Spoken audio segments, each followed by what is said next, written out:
Right now, I'm on probation. You know, so soon I'm on probation, then I'm right back at it again. I work, I pay all my bills. You know what I'm saying? All my bills. Like my weed, like my addiction never had no influence on my relationship, on my ambition, on my work ethic, whatsoever at all. Okay. All right? But that's me. I can't speak for everyone else. Right. So You good, man. Nah, he's not good. Yeah, he can control him like that. Well, he got under control, that's all. well, all right. So let hold on a second, because I like to spend, and I think you guys have all been to groups enough. Kind of my first half, a little bit of me lecturing, a little bit of you guys, and the second half giving you guys the opportunity to just go ahead and take control of the group.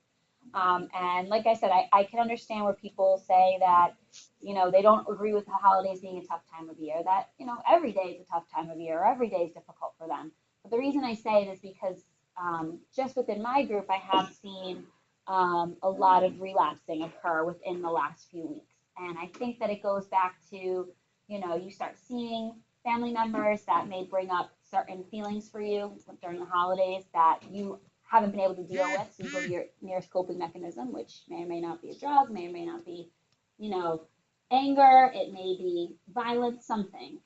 There's a lot of factors that occur around this time of year. Even the season itself. I mean, I talked about it with my group, seasonal affective disorder, where people just during this time of year, because of the weather, the sun's not out as much, it's called SAD, and people do get depressed a little bit more. And then usually that could also lead to relapse. So that's the reason I bring it up, is because these winter months, the winter is the longest season that we have. If you think about it, it lasts the longest.